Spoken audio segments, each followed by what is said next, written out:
আল্লাহর নবীজি ডাক দিয়ে বলেন, মা তোমার ছেলে মিষ্টি ভালোবাসে, মিষ্টি খায় বেশি? বলে হ্যাঁ।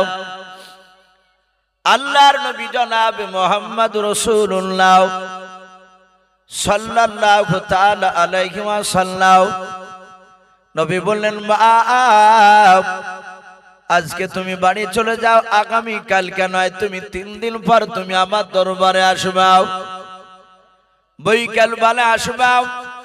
আল্লাহর নবীজির কথা শুনে বাপজি মহিলাটা সন্তান নিয়ে বাড়ি চলে গেল। 3 দিন পর নবী আমার যে টাইমে আসতে বলেছিল, ওই মহিলা টাইমের দিকে লক্ষ্য করে সময় মতো নবীজির দরবারে চলে গিয়েছে। আল্লাহর রাসূলের কাছে গিয়ে বলেন, আসসালামু আলাইকা ইয়া রাসূলুল্লাহ ইয়া হাবিবাল্লাহ। নবী সালামের উত্তর দিয়ে দিলেন। ওই মহিলা ডাক দিয়ে বলেন, নবী গো, আপনার কাছে আমি 3 দিন আগে এসেছিলাম।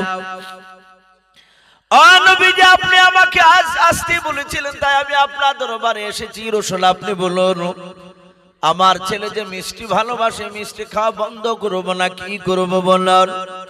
আল্লাহর নবীজি মেয়েটার দিকে লক্ষ্য করে বললেন, গো মা,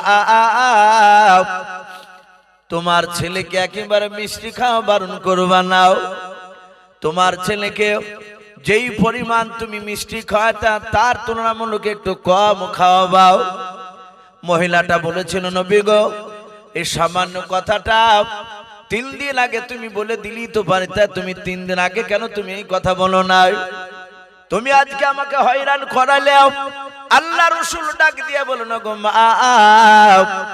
তুমি যে আমাকে যখন জিজ্ঞাসা করলাম মিষ্টি খাওয়াবি কি খাওয়াবো না বলো, ও মা, আমিও তোমার পয়গম্বর রাসূল, আমি মিষ্টিকে ভালোবাসি, আমি মিষ্টি খাই রে মা। 3 দিন থেকে তোমার কথা শোনার পর আমি মিষ্টির পরিমাণ একটু কমে দিয়েছে খাওয়াও। ওগো মা, আমি একেবারে নিষেধ করি না, আমি অল্প করে খাই। আমি তাই আমার উম্মত, আমি তোমার সন্তানকে বললাম অল্প করে মিষ্টি তুমি খাওয়াও। এরকম অনেক ঘটনা এসেছে। নবীজি নিজে আগে আমল করেছেন, তারপরে বাপজি উম্মতে মুহাম্মদীকে আমল করতে বলেছে।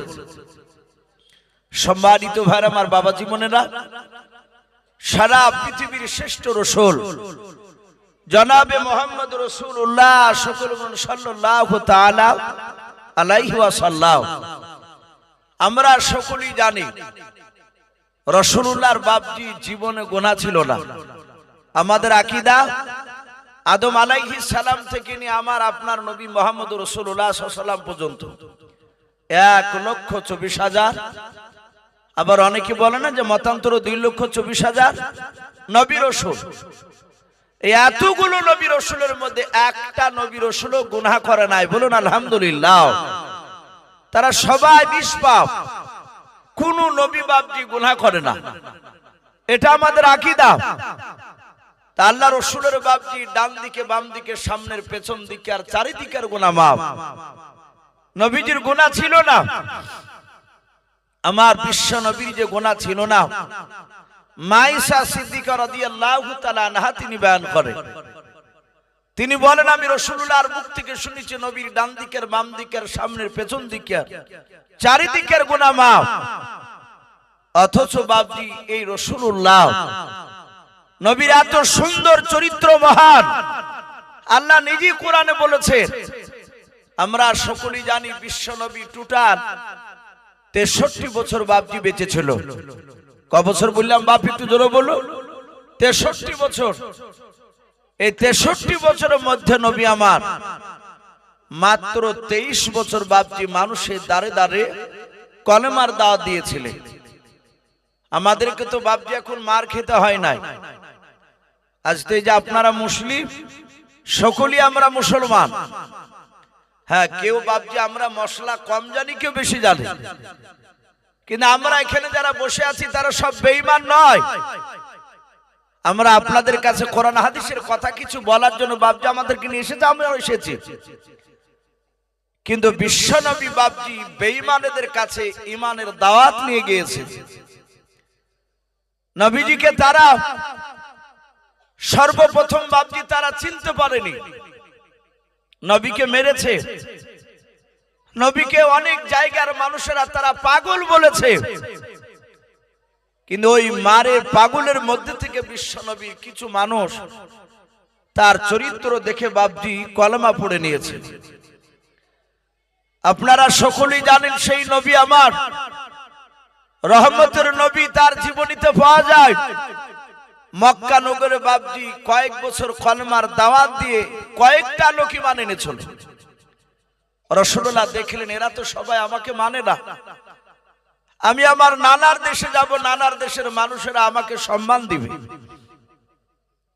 আল্লাহ রসুল বহুদিন পর বাপজি ইমানের দাওয়াত দিতে গিয়ে নানার দেশে বাপজি ঢুকলেন। ওই তায়েফ নগর বলে একটা জায়গা, ওখানে রাসূলুল্লাহর বাপজি মা আর বাপের বাড়ি ছিল। নবীজির নানার নাম ছিল আব্দুল ওয়াহাব বিন জোহরি।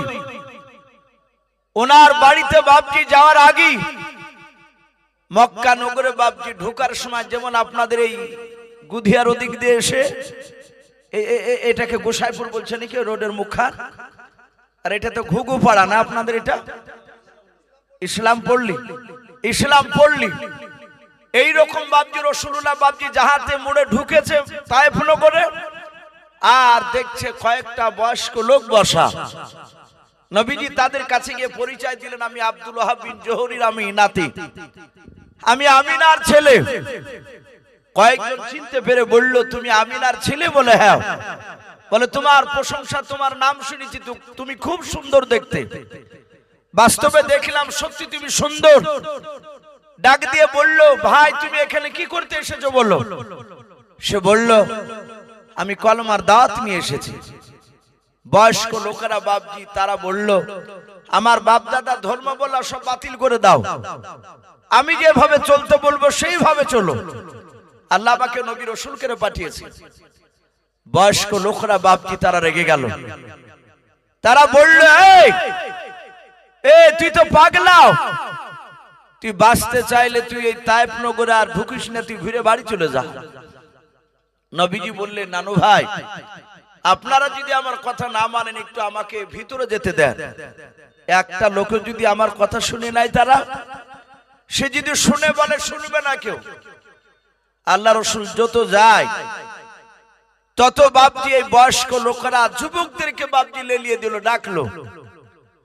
বাচ্চা ছেলে যুবক আল্লাহকে চিনে না, রসুলকে চিনে না, নতুন ধর্মের কথা বলছে যে আল্লাহ ইলাহা ইল্লাল্লাহু মুহাম্মাদুর রাসূলুল্লাহ সাল্লাল্লাহু আলাইহি ওয়াসাল্লাম কলমা পড়া লাগলো।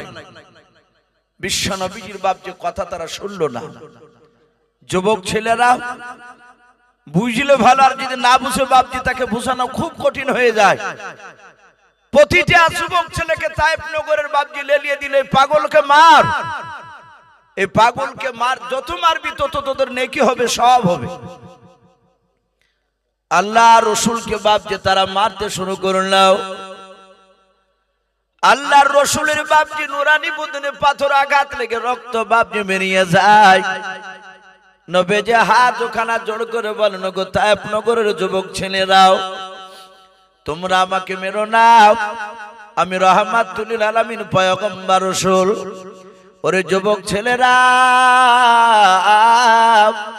তোমরা আমার কথা মোতাবিক চলে তোমরা জাহান্নাম থেকে জান্নাতে চলে যাবা, আর আমার কথা মোতাবিক না চলে তোমরা জাহান্নামে যাবা। ওই যুবক ছেলেরা বাপজি রাসূলুল্লাহর কথা বাপজি তারা কেউ শুনলো না, তারা শুধু মারতে শুরু করে। মারতে মারতে বাবা এত মার মারলো রাসূলুল্লাহ কেন বেজে আপনার মাটিতে সময়তে পড়ে যায়। ওই তায়েফ নগরীর বাপজি একটা তাফসীরে কিতাবে পাওয়া যায়, ওসামা বলে একটা লোক সিরিয়ায় ব্যবসা করে বাপজি তায়েফ নগরে পৌঁছাচ্ছিল। গ্রামে ঢুকে দেখছেন বাপজি রাস্তার ধারে নবীজিকে মারতেছে। ওসামা জানে না ইনি আখিরি জামানার পয়গম্বর রাসূল, তা বাপজি ওসামা নবীজিকে জেনে নাও।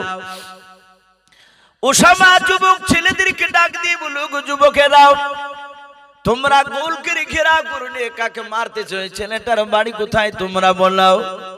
যুবক ছেলেরা সবাই বলেছিল, চাচা এই লোকটা আমাদের বাড়ি তায়েফ নগরী, লোকটার বাড়ি তায়েফ নগর না, এর বাড়ি হচ্ছে মক্কা নগরে। এ আব্দুল ওয়াহাব বিন জোহরির নাতি আমিনার কলিজার টুকরা বেটা, এই পাগলা আমাদের দেশে এসে পাগলামো শুরু করেছে, সে নতুন দিনের দাওয়াত দিতেছে, আমাদের বাপ দাদার ধর্মকে ত্যাগ করতে বলছে। আল্লাহ রসুলের বাপজি বিরুদ্ধে বাপজি কথা শুনে দিলাও। ওসামা বলল, তোমরা কেন মারতেছো? বলে, আমাদের গ্রামের বয়স্ক লোকেরা মারতে বলেছে, একে যত মারা যাবে তত নেকি পাওয়া যাবে, তত সব পাওয়া যাবে। ওসামা বলল, বাবা তোমরা তাহলে অনেক সবের অধিকারী হয়ে গিয়েছো, অনেকক্ষণ ধরে তোমরা মারতেছো। ওরে আমার মক্কা নাই তাপনগরের যুবক ছেলেরা, দেখো আমার দুটো কলিজার টুকরা তোমাদের দলে আছে কিনাও। তারা এদিক ওদিক তাকে দেখলাম, ওসামার দুটো ছেলে বাপ যে ওই জায়গায় আসে নাই, তারা নবীজিকে মারছে এটা জানে নাই। ওসামা বাপ যে দৌড়ে চলে গেল, বাড়ির দরজায় গিয়ে তার বিবিকে ডাক দিল। বিবি বলল, স্বামী ঘরের ভিতরে এসো। বলে, ঘরের ভিতরে আমি যাব না রে বিবি। তাড়াতাড়ি বলো, আমার সন্তান দুটো কোথায় আছে? বলে, আমাদের কলিজার টুকরা সন্তান ঘরের ভিতরে শুয়ে আছে। কেতাবে পাওয়া যায় ওই ওসামার বড় ছেলেটার বাপ যে বয়স ছিল মাত্র বাপ যে 12 বছর, ছোট ছেলেটার বয়স ছিল বাপ যে 8 বছর। এই দুই ছেলে বাপজি ঘুমিয়েছিল। ওসামা ঘরে যাওয়ার পর দুই ছেলের ঘুম ভাঙালো। ঘুম ভাঙানোর পর বলেছিল, বাবা ওই তায়েফ নগরে একটা পাগল এসেছে মক্কা নগর থেকে, গোটা তায়েফ নগরে যুবক ছেলেরা মেরে মেরে তারা নাকি অর্জন করে নিলাও। ওরে আমার ছেলেরাও আর ঘুমায় থাকো না, যাও আমি তোমার আব্বা ওসামা আমি দেখে আসলাম, তোমাদের দুই হাতে আমি দুটো করে পাথর ধরে দিয়েছি। ওরে আমার কলিজার টুকরা দুই ভাই, তোমরা দুটো পাথর নিয়ে যাও, নিয়ে যাওয়ার পর পাগলকে মেরে তোমরা নিকিটা তোমরা নিয়ে নেবাও। বাচ্চা ছেলে দুটো রাসূলুল্লাহকে বাপ যে চিনে নাও। বাপের হুকুম মোতাবেক বাবা দুই ছেলে পাথর নিয়ে বাপ যে রাসূলুল্লাহর কাছে চলে গেল। আল্লাহ রাসূলকে বাপ যে মারতেছে, নবী আমার মাটিতে লুটালুটি করার চিৎকার করে কেঁদে কেঁদে বলো, গো তায়েফ নগরের ছেলে নাও, তোমরা আমাকে মেরো না। কিন্তু ওরা বাপজি শোনা নাই নবীজির কথাও। আল্লাহর রাসূলকে বাপজি বৃষ্টির নাই বাপজি নবীজির শরীরে তারা পাথর আঘাত করে। নবীর পা মুবারক খানে বাপজি রক্ত বয়ে বয়ে বাপজি চলে যাচ্ছে, জামা দিয়ে রক্ত বেরায়। আল্লাহ রাসূল সাল্লাল্লাহু তাআলা আলাইহি ওয়াসাল্লামের বাপজি কপাল ফেটে গিয়েছে, পেছন দিকে পাথর মেরেছে, মাথা আঘাত লেগে মাথা ফেটে গিয়েছে। আল্লাহ রাসূলের বাপজি আপনার মারার জন্য ওই ওসামার দুই ছেলেকে বলেছিল, বাবা আমি তোমার ওসামা আব্বা বাড়ির দরজায় দাঁড়িয়ে গেলাম, আমি এখনো বাড়ির ভিতর আমি প্রবেশ করব না। ওরে আমার ছেলেরা, ওই পাগলটাকে যতক্ষণ পর্যন্ত তোমরা না মেরে আসতে পারবা ততক্ষণ পর্যন্ত আমি তোমার আব্বা ওসামা ঘরে প্রবেশ করব না, এক গ্লাস পানি পর্যন্ত পান করব না। বাবা তোমরা যাও। এই ছেলে দুটো বাপজি চলে গেল।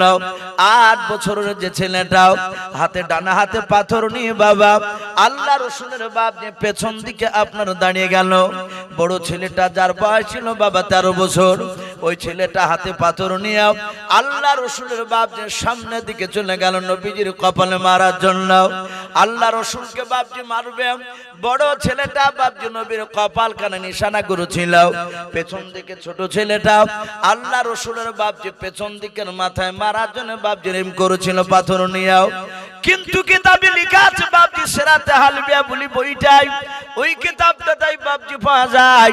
ওই তায়েফ নগরের একটা যুবক ছেলে বলেছিল, আমি ওই আব্দুল্লাহর সন্তান, আমিনার কলিজার টুকরা বেটা জনাবে মুহাম্মদ রাসূলুল্লাহ সাল্লাল্লাহু তাআলা আলাইহি ওয়াসাল্লামকে আমি এক এক করে 70টা পাথর মেরেছিলাম। ওই যুবকটা বলেছিল, একটা পাথর মিহি যায় না, 70টা পাথর নবীজির গায়ে লেগেছিল, কপালে, তার মুখে, তার পেটে, বুকে, পায়ে লেগেছিল, একটা পাথর বাইরে যায় না। ওই যুবকটা বাপজি 71 নাম্বার পাথরখানা নিয়ে দয়ার নবীর বাপজি কপালে মারার জন্য ওই যুবকটা বাপজি নিশানা করে জোরে বাপজি ছুড়ে দিয়েছে পাথরখানা। আল্লাহ রাসূল বাপজি মাথাটা নিচু করলেন, নবীজির মাথার উপর দিয়ে পাথরখানা ছুটে গিয়ে বাবা ওই ওসামার 8 বছরের ছেলেটার কপালে গিয়ে বাপজি পাথরটা লেগে কপালটা ফেটে গেল।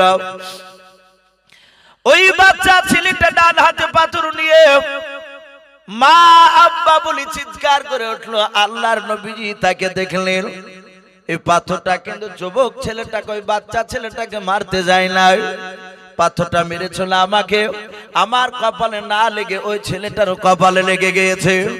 আল্লাহ রসুল বাপজি হামাগুড়ি দিয়ে ওই সমস্ত ছেলেদেরকে বলে, বাবা তোমরা আমাকে মারো, ওই বাচ্চা ছেলেটাকে তোমরা বেরো নাও, ওই ছেলেটা তো কোনো অন্যায় করে নাই, ওই ছেলেটাকে কেন তোমরা আমার বলাও। আল্লাহ রসুলের বাপজি মাথার পাগড়ি খানাকে বাপজি ছিঁড়লেন, ছেড়ার পর ওই বাচ্চা ছেলেটার কপালে রক্তটা মুছে দিয়ে নবীর পবিত্র হাত দিয়ে বাপজি কপালে পাগড়ি বেঁধে দিলেন। ওই বাচ্চা ছেলেটা নবীর আখলাক চরিত্র দেখে বাবা উসামার দুই ছেলে বাপজি দাঁড়াতে পারলো না, পাথর হাতে করে নিয়ে আল্লাহর নবীজিকে আর মারতে পারলো না। আল্লাহ রসুলের বাপজি কাছ থেকে বাচ্চা ছেলে দুটো দৌড়ে চলে গেল তার আব্বার দরবারে। দুই ভাই চিৎকার করে বলে, আব্বা ওগো আব্বা, আব্বা করে ডাকি দেয়। উসামা দৌড়ে এসে বলেছিল, বেটারে তোমাকে কে পাগল মেনে কি মেরেছে তোমাকে বলাও। বাচ্চা ছেলেটা বলেছিল, আব্বা তুমি ওকে পাগল বলবা না, উনি পাগল তো নয়, আমি দেখে লাও। বলে, বাবা সবাই পাগল বলছো, তুমি কেন পাগল বলো নাই? ডাক দিয়ে বলে, আব্বা ওই মানুষটার ভিতরে যে আমি আখলাক চরিত্র দেখলাম, একটা যুবক ছেলে ওই নবীকে মারতে গিয়ে নবীজিকে লাগে নাই, নবী মাথাটা নিচু করেছিল আর ওই পাথরটা আমার কপালে লেগে গিয়েছিল। ওই মুহাম্মদ সাল্লাল্লাহু আখিরি জামানার পয়গম্বর, উনি দৌড়ে এসে আমার কপালে রক্ত মুছে দিয়ে তার পাগড়ি ছিঁড়ে আমার কপালে বেঁধে দিল। ওগো আব্বা জান, উনাকে আপনি চিনতে পারেন নাই, আমরা দুই ভাই চিনতে পেরেছি, তিনি রাহমাতুল লিল আলামিন পয়গম্বর, বলুন সুবহানাল্লাহ। ও আব্বা আদি করা যাবে না, মাকে ডেকে নেন। আমরা আব্বা মা এবং দুই ভাই মিলে ওই নবীজির হাতে হাত দিয়ে কলমা পড়ে মুসলমান হব, বলুন সুবহানাল্লাহ। আল্লাহ রাসূল সাল্লাল্লাহু আলাইহি সাল্লামের কাছে তারা এসে বাড়ি দিয়েছিল এবং ওই ৭১ নাম্বার যে পাথর ছোড়া যুবক ৭০টা মেরেছিল আগে, নবীজির নুরানি বদনে বাপজি পাথর আঘাত লেগেছিল তার, সেই যুবক বাপজি রাসূলুল্লাহর ব্যবহার দেখে লাস্টে সে থাকতে পারে নাই, সেও ঈমান এনেছিল। আমি বলছিলাম সেই রাসূলের এত সুন্দর চরিত্র নবী সারা পৃথিবীর মানুষকে দেখে দিয়েছে। মহান রব্বুল আলামিনের ফেরেশতা জিবরিল আলাইহিস সালাম আল্লাহ রাসূলকে এসে বলে, নবী গো আপনি বলুন, মানুষদেরকে বলে দেন আল্লাহর কিছু বান্দার সাথে হক রয়েছে আর বান্দার সাথে হক রয়েছে। নবীজি বলেন, সেগুলো কি? পবিত্র জবানে রাসূলুল্লাহ সাহাবাদের সামনে বলেছিলেন, হুকুকুল্লাহ আর হুকুকুল ইবাদ। বান্দার সাথে আল্লাহর কিছু হক রয়েছে, যেমন ৫ ওয়াক্ত নামাজ পড়া, এটা আল্লাহর সাথে বান্দার হক। ২ নাম্বার রোজা রাখা, এটা আল্লাহর সাথে বান্দার হক। হজ করার ক্ষমতা থাকলে হজ, এটা বান্দার সাথে আল্লাহর হক। বাপজি কিয়ামতের ময়দানে রাসূলুল্লাহ বলে, কোন মানুষ যদি বাপজি দুনিয়ার বুক থেকে সে যদি নামাজ পড়ে না যায়, কিয়ামতের ময়দানে আল্লাহ ইচ্ছা করলে তাকে মাফ করতে পারেন কি পারেন না? কথা বলে, আল্লাহ ইচ্ছা করলে মাফ করে দিতে পারে। একটা মানুষ সারা জীবন মদ খেয়ে বেরিয়েছে, জিনা করেছে, জীবনে নামাজ পড়ে নাই, আল্লাহ যদি বলে ফেরেশতা দেখ দুনিয়ার আমলে কি আছে, ভালো না খারাপ, আমল নামাখানা দেখ, ফেরেশতারা দেখে বলবেন আল্লাহ একটাও নেকি নাই, এই জীবনই নামাজ পড়েনি।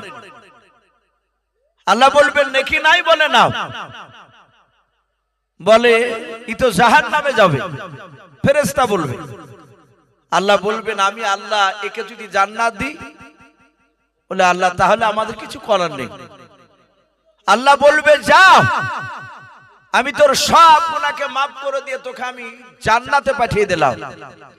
আচ্ছা বলে, আল্লাহ যদি জান্নাত দেয় বেনামাজিকে, জিনাখোরকে কিয়ামতের ময়দানে গোটা কিয়ামতবাসী আল্লাহর বিরুদ্ধে স্লোগান করে আমরা কিছু করতে পারবো ভাই?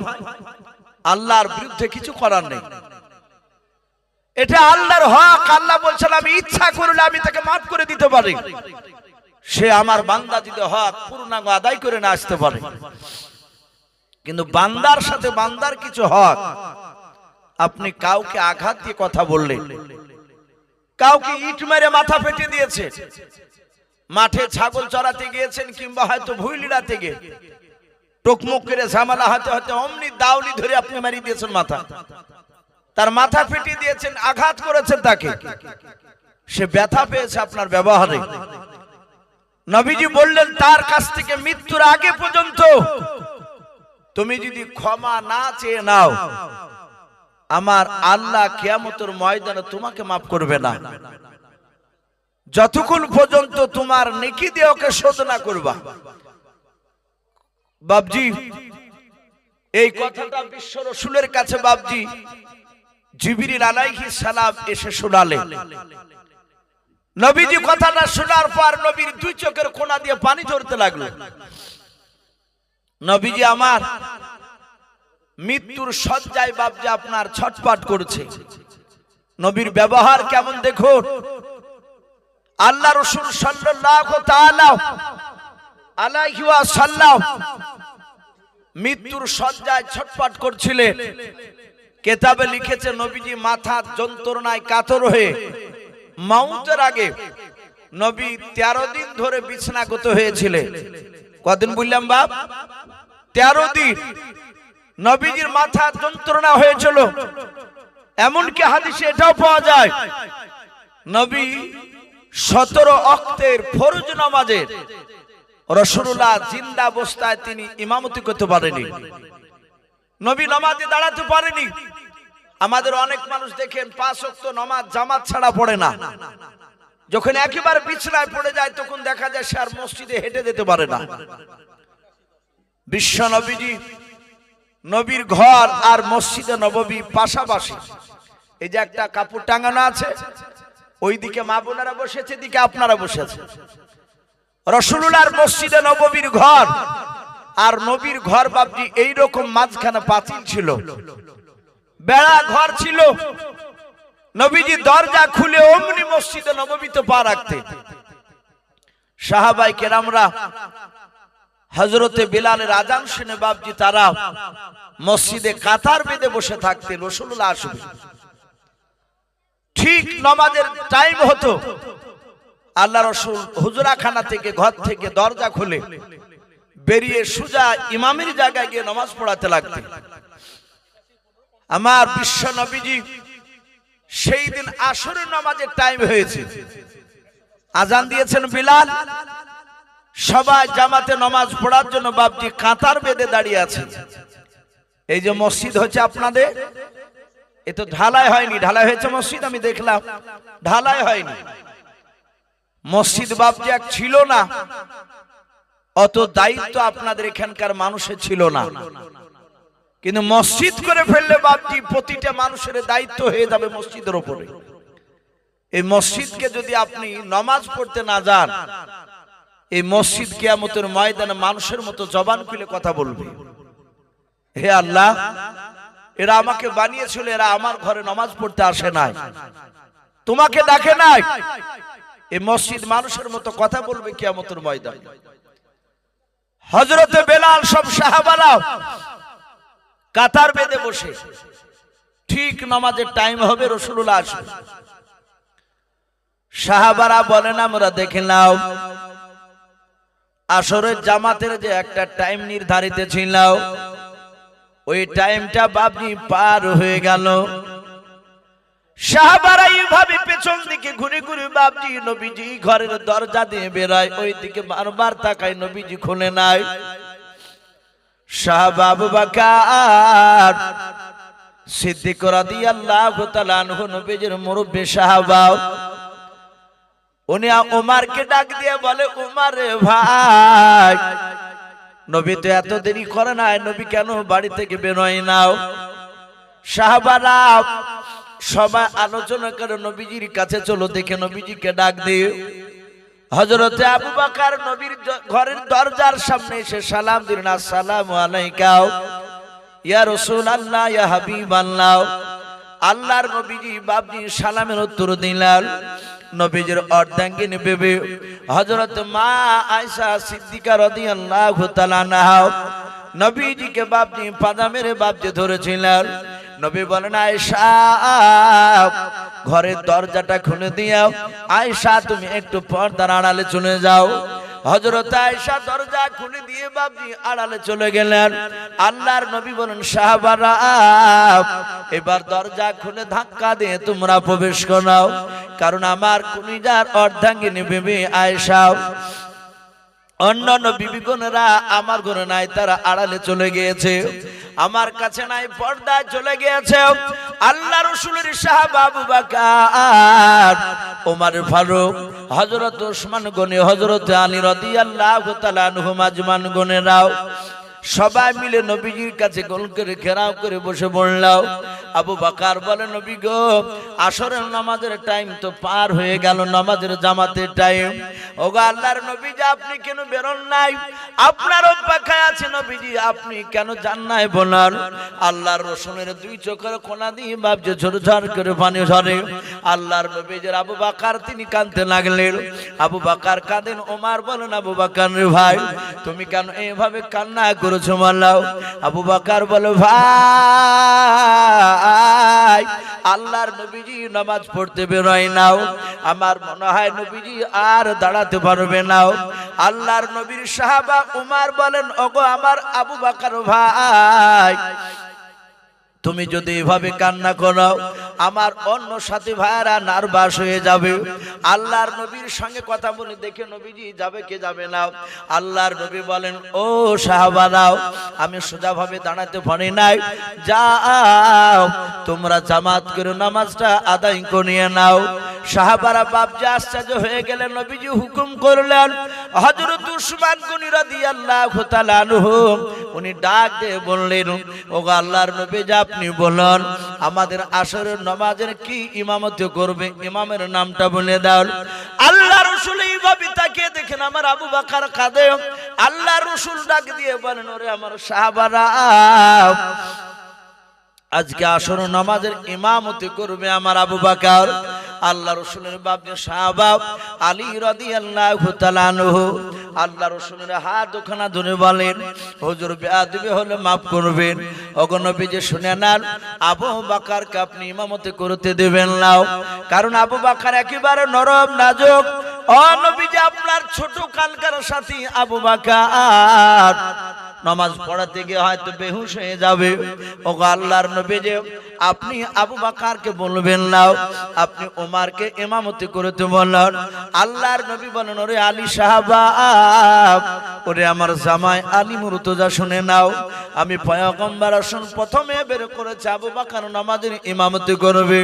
আজকে আসর নামাজের ইমামতি করবে আবু বকর। সব সাহাবারা বাপজি চলে গেলেন, আবু বকরকে বাপজি ইমামতি করতে দিলেন। আবু বকর নামাজ পড়ালেন, নামাজের অবস্থায় কাঁদেন। আবু বকর বসতে পারলেন, আর বেঁচে থাকা পর্যন্ত নবীকে ইমাম হিসাবে আর পাবো না, নবী আমাদেরকে ইমাম হয়ে নামাজ পড়াতে আর পারবেন না। আল্লাহর রাসূলের বন্ধু আবু বকর বাপজি জানতে পারলেন, ও বাপজি ভাইরাও, সে আবু বকর এক নাই দুই নাই, আল্লাহর রাসূল জিন্দা অবস্থায় রে বাবা 17 ওয়াক্তের ফরজ নামাজের ইমামতি করেছিলেন। সেই নবীর বন্ধু আবু বকর সিদ্দিক রাদিয়াল্লাহু তাআলা আনহু, উমর, সব সাহাবারা, প্রায় হাজার হাজার কয়েক হাজার বাপজি সাহাবারাও নবী যার বেঁচে থাকবে না, নবী মৃত্যুর শয্যা ছটফট করতেছে। নবী আমার বেশ কয়েকদিন ধরে পড়ে আছে বিছানায়। হাজার হাজার সাহাবারা মক্কা মদিনার বিভিন্ন জায়গা থেকে বাপজি এসেছে। আল্লাহ রাসূলের বাপজির সামনে চারিদিকে বাপজি সাহাবারা, নবী আমার মাঝখানে বসে আছে। আল্লাহ রাসূল সাল্লাল্লাহু তাআলা আলাইহি ওয়াসাল্লাম ডান দিকে বাম দিকে সামনে চারিদিকে বাপজি সাহাবাদের দিকে বাপজি তাকাতে লাগলেন। সাহাবারা নবীর চেহারার দিকে চেয়ে আছেন। সাহাবারা মনে মনে চিন্তা করেছেন, আল্লাহ আমার নবী যে ইন্তেকাল যদি করে যায়, নবী চলে গেলে আমরা দুনিয়াতে বেঁচে থাকতে পারবো না। নবীকে একটি বেলা না দেখলে আমরা থাকতে পারি না। সাহাবারা বাপজি সবাই মিলে বাপজি কান্না করতেছে, চুপে চুপে ঝরঝর করে পানি ঝরে যায়। দরদি নবীজি বাপজি এইভাবে হাত দুখানা বাপজি আকাশের দিকে একটু উঁচু করে ধরলেন। সাহাবারা দেখলেন নবী আমার বসে বসে বাপজি এইভাবে বাপজি হাত দুখানা তুললেন। আল্লাহর নবী বলেন, আবু বকর, আবু বকর তোমার হাত দুখানা আমাকে ধরতে দাও। হযরতে আবু বকর সিদ্দিক রাদিয়াল্লাহু তাআলা আনহু আল্লাহর নবীজির বাপজি হাত দুখানা জুড়ে ধরলেন। আবু বকর ডাক দিয়ে বলে, ফেদাকা বি আম্মি ইয়া রাসূলুল্লাহ ইয়া হাবিবাল্লাহ, আপনি কেন আমার হাত দুখানা ধরতে চাইলেন? আপনার হাত দুখানা আমি ধরেছি বলেন। আল্লাহর নবী বলেন, ওরে আবু বকর, আমি তোমার পয়গম্বর রাসূল, আর দুনিয়াতে বেশি দিন বেঁচে থাকব না রে আবু বকর। আমার 63 বছর হতে চললাম, আমার হাতের দ্বারাই, জবানের দ্বারাই, পায়ের দ্বারা যদি তোমরা আঘাত পেয়ে থাকো, ওরে আমার সাহাবা আবু বকর, আমার আল্লাহ বলেছেন, ওরে বান্দারা, তোমরা কোন আমার বান্দাকে যদি আঘাত দিয়ে থাকো তাহলে শুনে নাও, মৃত্যুর আগে তোমরা ক্ষমা চেয়ে নিয়ে শোনালে কিয়ামতের ময়দান ভয়ঙ্কর হয়ে যাবে। আমি আল্লাহ কাহার হব, সেই দিন নির্দয়া হব, আমি কারো উপর দয়া করব না।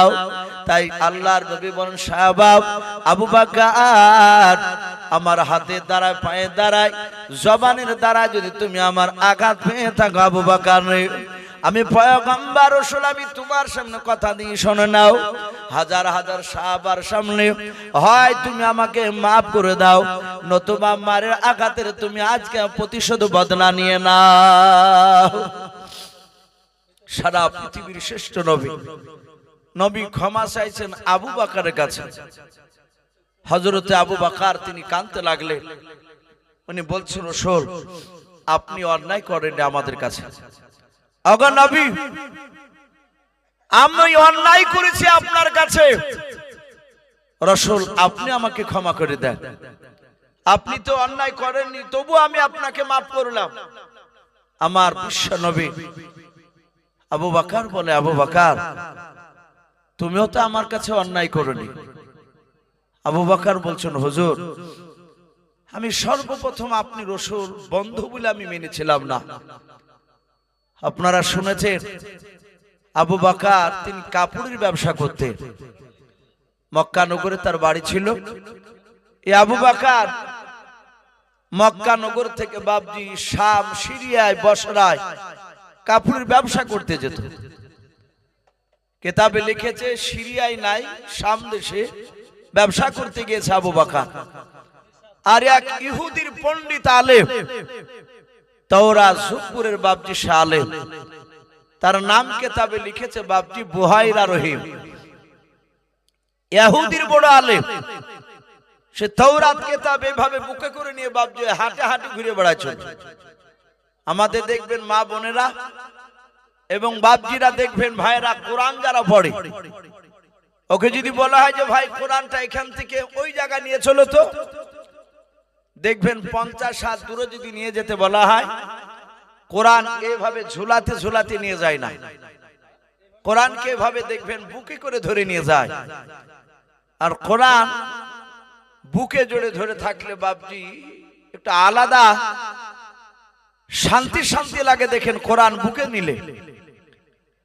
ইহুদির আলেম বুহাইরা রহিম, তাওরাত কিতাব, ওটা তো আল্লাহর আসমানি কিতাব, ওটা সহিফা কিতাব নয়, আসমানি কিতাব, বড় কিতাব।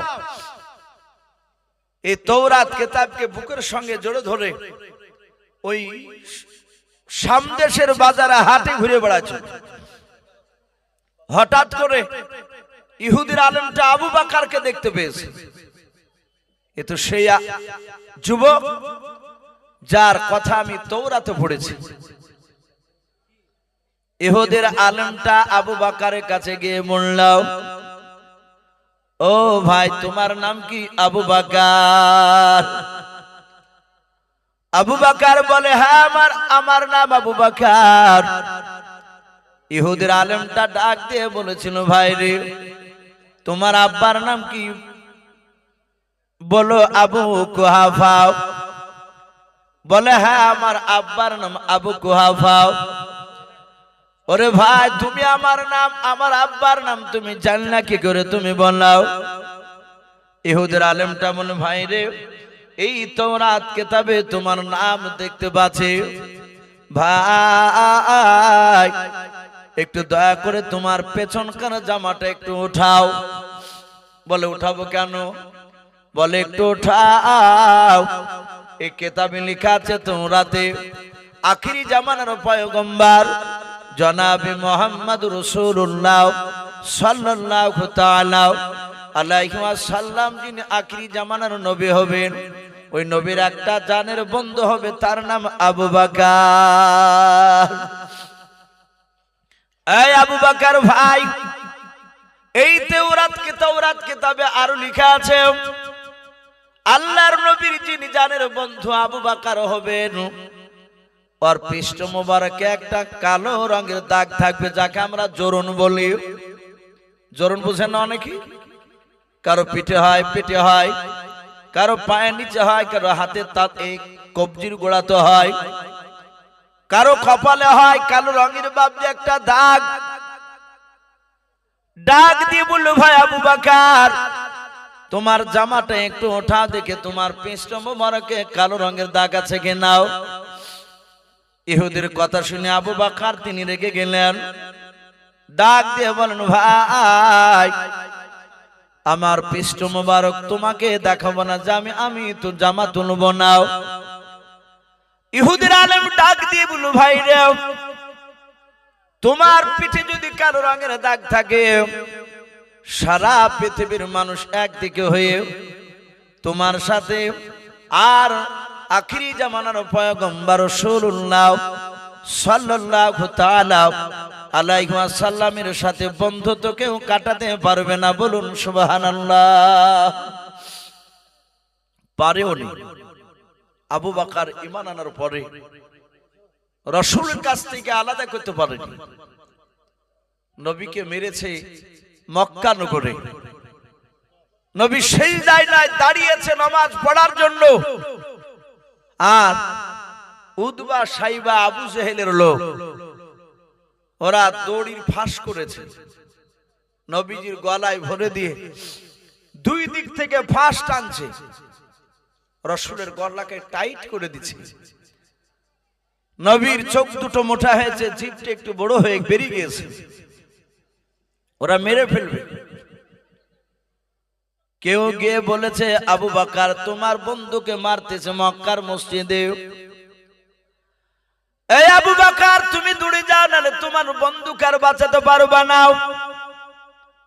আবু বকর দূরে গিয়ে বাপজি রাসূলুল্লাহকে পাজা মেরে বাপজি জোরে ধরলেন, গলা থেকে বাপজি ডানা হাত দিয়ে বাপজি আপনার গলার দড়িখানা বাপজি ছুটে দিলেন।